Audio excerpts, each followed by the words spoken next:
The Wolfman and Me, a flame in the mist. Sea fish would make a change, he thought.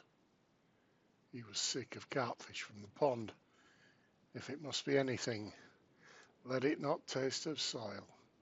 Even a rockling to flavour a thin soup would be enough, especially after this long, bleak, washed-out, fog-sodden day. The monk sat at his line, set at low tide with a rock for an anchor and a poor choice of bait. The spit upon which the monastery stood was not rich in mussel, which he now knew was better for fish catching.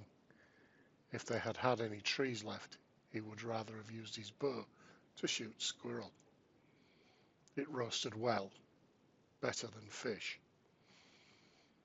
It was a struggle, but God willing, he would support his brothers in their path, and this was better than the desert, even if he couldn't see for the damp around him that watered his eyes and he felt deep in his bones. There was no thirst here, no parching tongues, just parchment, and no knife at his back at every turn either. The priest looked out into the fret. Something in that wet grey had just changed. He could sense that. Then he heard the faint slap of oar blade against water and the creaking of oars against oarlocks. The crunch of shingle as the ship's bow came ashore. It was not time for supplies. They had had those. Norsemen, then the splashing, the rhythmic sounds of wading. Closer, a crunch on shingle, crunching. Crunch, crunch. The fret seemed to lighten as if there was a sun breaking through a milky sun with feathered edges. Coming closer, a swaying, bobbing sun. The sun was crashing to earth, he thought.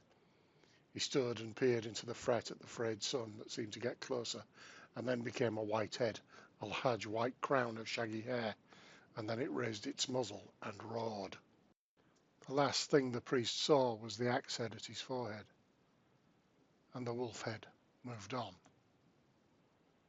In a V formation, spread like the geese they saw brushing the skies, the Norsemen moved up through the beach and onto the dunes. They could see the faint yellow stains of lamplight to their right. The wolf head stopped, toed the sand with his cloth-bound feet, water oozing from them. Warmth would soon return to wet toes. He relished the transformation. He looked to the monastery. The company of men, shields overlapping on each flank, looked to the point of their formation and awaited his command. He muttered down the line for the flame-bearers, and a whisper ran down the chain of warriors. 3 men came up with long staffs, the tops of which contained burning fat in metal shrouds. The flames light shielded from the eyes of his men. They carried the sealskin bags containing oil, suspended from straps around their shoulders. They would pour this where it would burn quickest. He pointed to the beach on the seaward side of the monastery, and 1 man set off, jogging quietly into the grey light to burn any boats he may find there, cutting off any seaward pursuit. Prize ships they would take later. For now, Ulf wanted gold, silver, stones of any colour. Then the wolf head stopped and stared at the landward side of the dark grey shape that was washed in fog. He became still, staring into the mist. Ulf, one of the flame men asked. The leader looked to his companion. Which side, Ulf? The wolf head looked down to his axe. He turned the axe head in his hand and pulled at his tight lips. Take the landward side. Burn the doors, frames, and anything you can pile up. Ulf pointed to the third flame man. Burn the rear, retreat into the mist, disturb horses, cattle, anything. Make as much noise as you can when you hear them. Noise and flame will drive them this way. We will kill them all, as they would kill us. Do not mistake these Christians for sheep. The swords they wear do not reap grass. The metals we will gather when the flames are gone. Do not trouble yourselves with loot till they are all dead and we are formed up. Ulf Hamrammer began to tow the sand with 1 foot, then out with the other, and turned and did the same while facing his men. He spun, his axe sliding through his hand as if it would fly from his grasp, and then pushed the shield out. His bearskin shirt lifted, then dropped back heavy against his stout frame. His dance was done. They waited. The soft yellow of flames in the mist appeared either side of the building. Ulf lifted his shield to his mouth and bit upon it. He opened his jaws, and a string of spittle spun itself to destruction. Yellow flames began to pierce the fret and rise, and as they did, the cries of monks organising could be heard. Ulf turned back to the monastery and began to walk to it. His men followed, their mettle thirsting for blood. The first shadowy figures appeared ahead. Ulf began to trot, his troop matching his pace. The figures of the monks became more distinct ahead.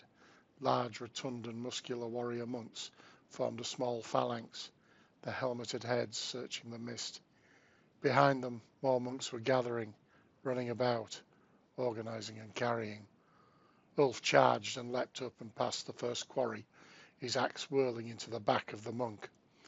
His axe free, Ulf dropped to one knee, his shield above his head, to meet the blow of another priest. Ulf swung, pivoting on his knee, and separated the man's ankle from its foot. As he collapsed, Ulf used his axe's weight to spin him to face his own men. His men overtook him to meet the priest's swords. Ulf spun his weapon and crushed bone with his shield against the oncoming priests, making his way to the seaward side of the monastery, where monks were rushing hither and thither. 2 monks were trying to put out the flames on the seaward door, as their brethren were dashing in and out, arms raised against the heat and smoke, fumbling and balancing scrolls and books in terrified haste.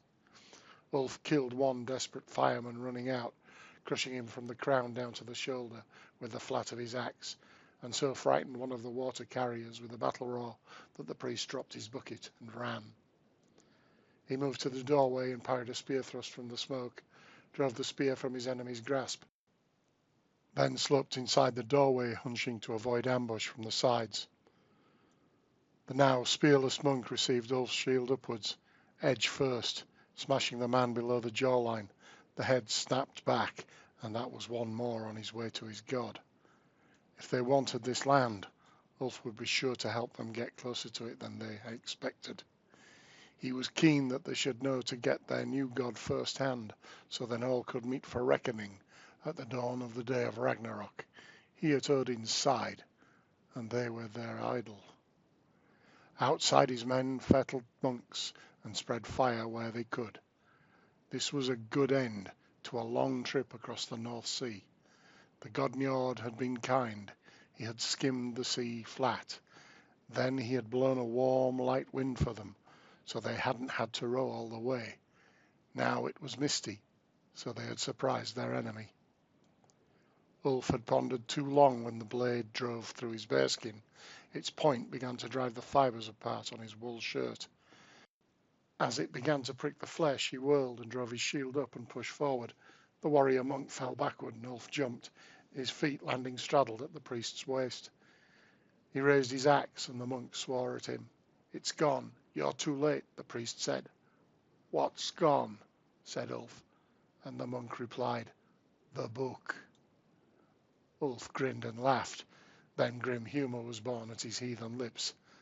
"I can't read, priest. What need I of your book? Now cross yourself, that I shall know where to strike." Ulf silenced the teachings of the priest forever with his battle axe that he called Squirrel Tooth.